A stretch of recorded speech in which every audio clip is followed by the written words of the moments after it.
I also understand the last guest speaker you had was Steve Taylor. Now, Steve Taylor is a comedian. I'm not a comedian, so I don't tell jokes, I'm afraid. So the funny table here, you've obviously been drinking a fair bit compared to our. Is that awkward? I really don't know us very So well. if we need a laugh, we'll have to rely on this table. But I just thought I guess tell you why I got into refereeing and that sort of thing. I was 11 when I started, and I've been sort of chatting with Shane, and I don't know why that's funny, but it's started refereeing. So I was 11 when I started refereeing, and why did I start refereeing? Basically, we used to play football at school, and in the playground we used to argue about whether it was a goal or whether it was a penalty or not. So we used to take it in turns to referee, and I thought, actually I quite like this. Maybe it's power that went to my head, and I decided I would start refereeing. There was something in the local paper, and again I was sort of saying to Shane, you need to get tonight in your local paper. That's how I started. I saw it in my local paper. Young kids had joined up and taken up the whistle, and I thought, I can do that. Why not? So I wrote a letter to the RFL. The RFL, being the RFL, didn't reply. They're probably trying to tell me something that a lot of people wish I'd listened to. So I wrote another letter, and I hadn't told my parents I'd written this letter. I took it on myself to do it, and I suppose I was a little bit embarrassed to tell my dad and to tell my mum that I want to be a referee. Who wants to be a referee at 11?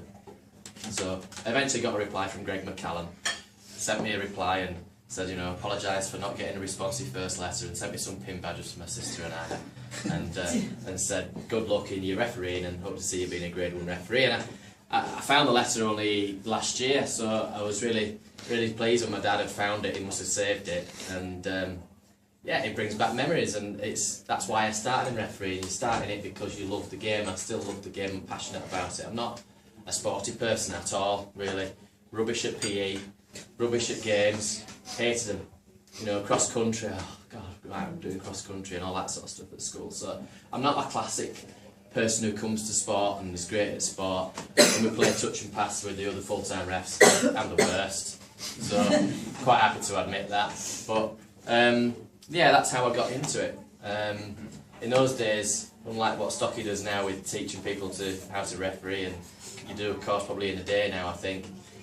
Those days it was over 6 weeks at somebody's house in his kitchen and read through the rule book, and it was so boring. But eventually made it. In March '95 I started Shawcross under 9s against Ulster Parkside. That was my first match in a heavy long sleeve cotton bottle green shirt. Kids don't realise how lucky they are these days to get hand-me-downs from Super League and that sort of thing. Although the chessboard design is probably not one to be favoured. So that was that. I was limited because of my age into what I could referee. I could only referee open age from the age of 18. Made the step up into the Yorkshire League as it was. Did probably a couple of seasons in the Yorkshire League, which some people didn't do. They jumped through the Yorkshire League and only did a few games, went on to the National Conference League and perhaps progressed quicker than I did. But I think it gives you a good grounding. As I know you're the youngest member here, you know, doing open age, that's where you learn your trade on your own with no touch judges. And if you can control those games, you can control anything really.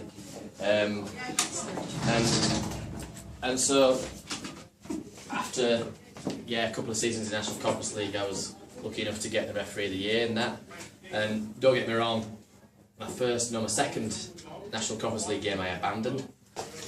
So I'd started there and I finished there, so it was always about learning, and that for me is how I've, I suppose, done as well as I have, I think, in my career. I continually look to learn. Every game I do, I want to come out from that game, I want to learn something. And I see every game as a building block to the next game. So don't just turn up on a Saturday and referee and pack your bag and go home, and don't pull your boots out to the next Saturday. Have a think about how you refereed, have a think about how you touch judged and what you could have done differently, and ask somebody else, or get somebody to come and watch you. You know, if it hadn't been for my dad, I probably wouldn't have still been refereeing, I guess.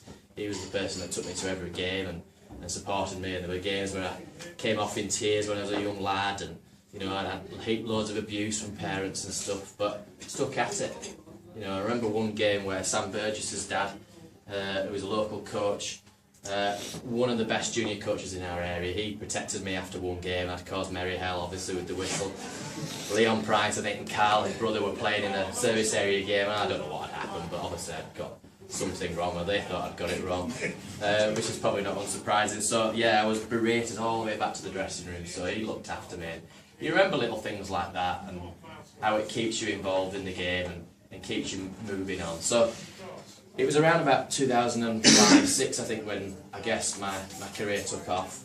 I think my first pro game was in 2000. I got a phone call to say the touch judge has not turned up on an Alliance match at Dewsbury, so Dad took me round to the ground, and off I went, and I suppose I got identified from there, and touch judge for a few years at academy level. And 2005 is when I started in Super League as a touch judge. I think I did 16 games in that season, and then the following season touch judge the Challenge Cup final, which, you know, I felt a little bit embarrassed about, if I'm honest. I was the youngest Challenge Cup final official at the time, only done probably 25 Super League finals, and I was out there touch judging a cup final, and I could feel sort of, you know, the older heads sort of thinking, how the hell's he done that? Why? That's not fair, I've never done it. And I guess maybe I was fortunate at the time where they were looking to push younger people, I guess, and give people an opportunity, but that's not to say I probably didn't get it, because I'd like to think I deserved it. And I've gone on to do, I think, 5 Challenge Cup finals, 6 grand finals, 6 World Cup Challenge games.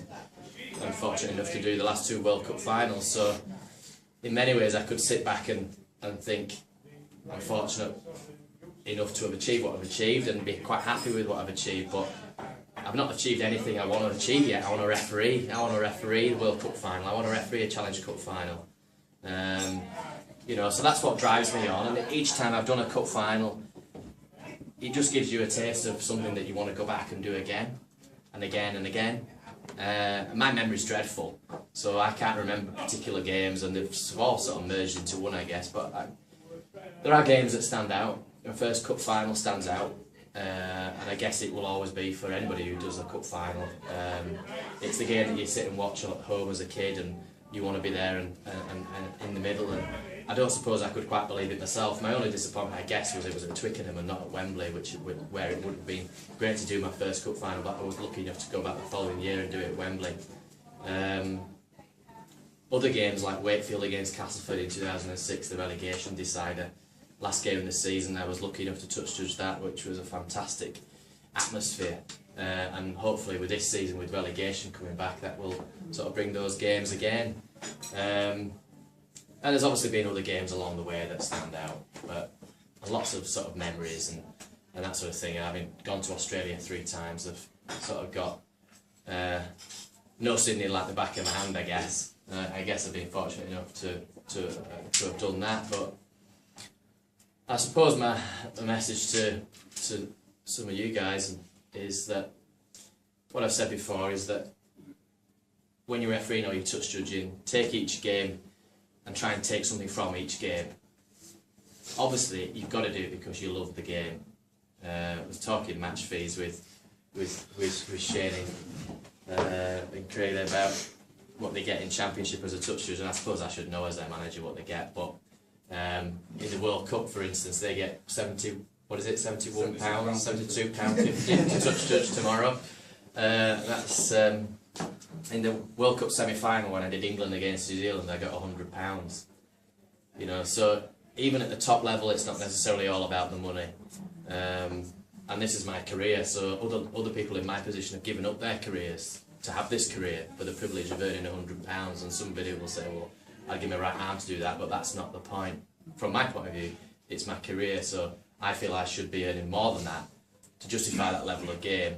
But nevertheless, we got on and did the World Cup because you know, we could see the bigger picture in relation to trying to develop the game and encourage match officials, and I suppose that's why Paul's going out to the Czech Republic in the next couple of weeks to do some courses to try and train new referees, which is great that you've got somebody in your society that is playing an active part in that and bringing new people in. And I'm somebody that plays a massive role, or a big role, in my local society, so that's why I wanted to take accept the invitation to come tonight. I've been the president for the last, well, not for the last few months, but I did 2.5 years as president of my society, and you know, I was privileged to do that, genuinely privileged to do that. For a larger society, perhaps, than you are, we've got a lot of junior members. We've probably got at least a dozen under 18, so you'd have stiff competition to win a junior award in our society. And I'd like to see, if I came again, I'd like to see some younger faces in the room, and that's difficult because you've only got, I guess, 3 or 4 teams in York. But I'd really like to see young lads come through, and girls. We've had 2 female members in our society that are no longer officiating at the moment, but we have had two women officiate. So I guess it's up to the likes of you, Paul, and your colleagues to try and get round the local clubs if you can, and most of our juniors play as well as referee, and see if you can try and convert them to take up the whistle. That's about it. Thank you.